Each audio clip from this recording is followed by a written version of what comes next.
Did you know Coca-Cola once released a pixel-flavored soda? Or that they made a special drink for the anime called Bleach in Japan? And yes, there's even a cookie-flavored soda. Today, we're exploring the entire Coca-Cola Creations lineup, what makes it special, and the genius marketing behind it. Stick around, I'll reveal which one might be the hardest to find today. The Coca-Cola Creations journey started in 2022 with Starlight, marketed as space flavored. The berry-like taste, the galaxy-inspired design, and the mystery of what does space even taste like made it a viral hit. People weren't just buying it for the flavor, they were selling curiosity. You'll notice a lot of the cans in today's video will have ambiguous flavor names, and that was intentional. And then came Coca-Cola Byte, a pixel-flavored soda for gamers and digital natives. The can looked like it came out of Minecraft, and the campaign went all in. A custom Fortnite map, AR experiences, influencer unboxings. Coke wasn't just selling soda, they were selling digital culture. But here's the thing, these weren't just gimmicks, they worked. Check out these stats from the agency who worked on 5 of the Creations brands. They got 7.3 billion earned impressions. In 30 country launch markets, they had 5 sold-out releases, 914 million views of influencer unboxing moments, and even petitions to bring back the product. After Starlight and Byte proved the formula worked, Coca-Cola doubled down. They moved from outer space and pixels into dreams, music, and even anime. Coca-Cola Creations Marshmallow's limited edition was released in June 2022, the brand's first ever collab with an artist. And here's the kicker, despite the name, it didn't taste like marshmallows. Instead, marshmallow helped co-create a mix of strawberry and watermelon. This was smart branding, tapping into music culture, live events, and fans who wanted to be a part of the drop. It was less about soda and more about being part of the cultural collaboration. Then came Coca-Cola Dreamworld in late 2022. Marketed as the taste of dreams, it leaned heavily into surreal visuals, neon branding, and TikTok-ready aesthetics. The flavor itself was tropical, but the real point was the imagination factor. Dreamworld wasn't about what it tasted like, it was about what it represented. Coke was basically saying, we can sell feelings, not just flavors. And maybe the boldest move of all, Coca-Cola Soul Blast, released in Japan in 2022 to tie in with the hit anime Bleach. The can featured Bleach characters, and the soda was marketed as an energy-boosting Coke with caffeine. By leaning into anime culture, Coke wasn't just targeting gamers, now they were tapping into the massive global fandom of Japanese pop culture. But the next wave of drops pushed things to even stranger territory. Take Coca-Cola Y3000. Launched in 2023, it was marketed as the flavor of the future.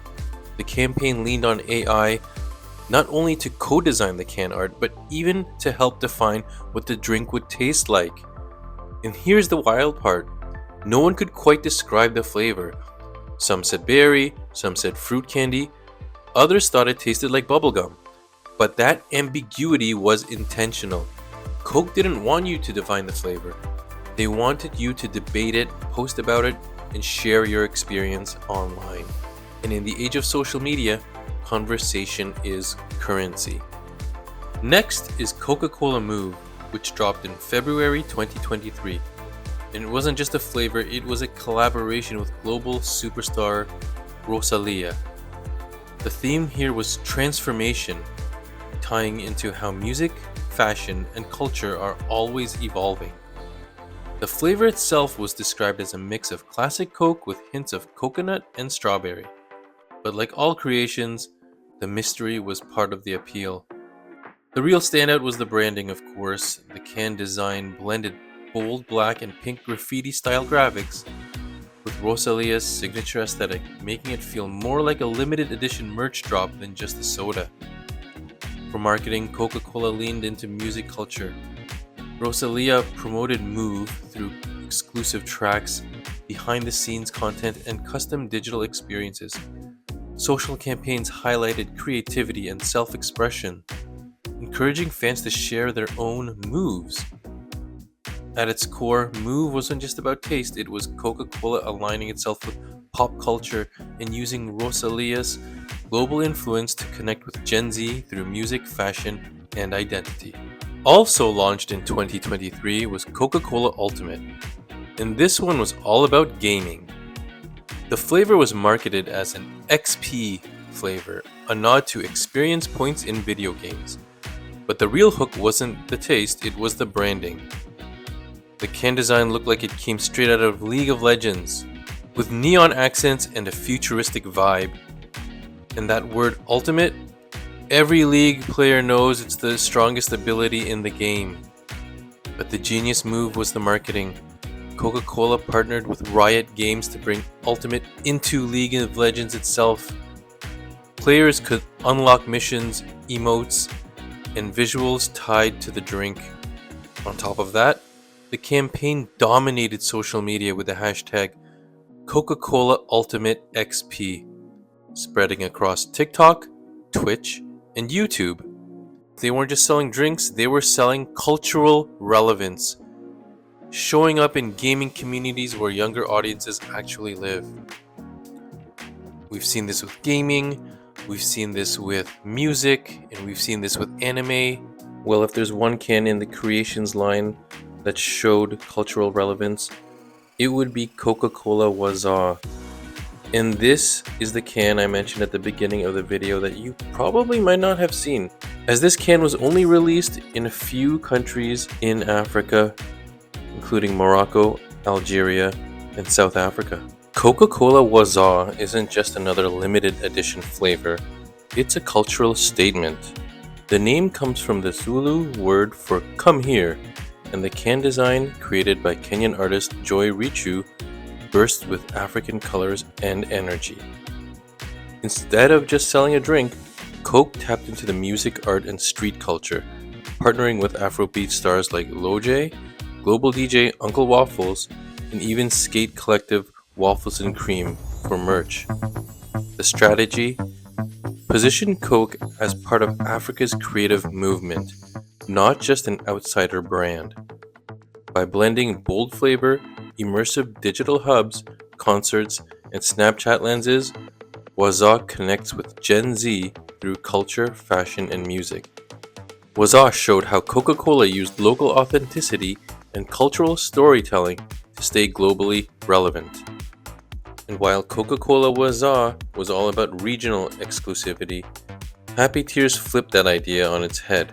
It was limited to one platform, sold only through TikTok Shop in limited quantities, and packs sold out fast. The scarcity was intentional. And this is another reason why the Coca-Cola Creations marketing strategy was brilliant. These items were framed as collectibles. Coke leaned into the hype culture, making the can itself part of the experience, with iridescent designs, special packaging, and even stickers that encouraged fans to keep them as a souvenir.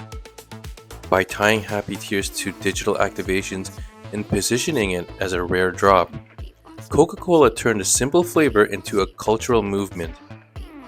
The strategy wasn't about selling millions of cans, but about sparking buzz, fueling collectability, and proving the brand could play in the same space as limited edition sneakers and NFTs. And released shortly after, Coca-Cola K-Wave celebrated the global rise of K-pop. The can exploded with vibrant pink and purple tones paired with dynamic graphics that matched the energy of the genre. To bring it to life, Coca-Cola worked with K-pop artists and tied the launch to exclusive digital experiences, letting fans unlock content through QR codes on the can. And last but not least, Coca-Cola Creations Oreo. Coca-Cola Oreo was a limited edition flavor developed in partnership with Mondelez International. This unique creation combined the classic taste of Coca-Cola with the beloved flavor of Oreo cookies. The campaign centered around the theme Besties Forever, highlighting the synergy between two iconic brands. The Oreo Creations cans featured a black and white striped design reminiscent of the cookie's signature look, and were available in select markets for a limited time. And speaking of design, Coca-Cola Creations broke the rules of classic branding with their unique aesthetics. These cans traded the iconic red for bold, playful, and even futuristic colors. Each can's look told its own story and created instant social media appeal. By experimenting with aesthetics, Coca-Cola showed that design itself can be a powerful part of marketing strategy. Which of these creations cans is your favorite? Drop a comment below. Remember, every can has a story. Thanks for watching. Have an awesome day.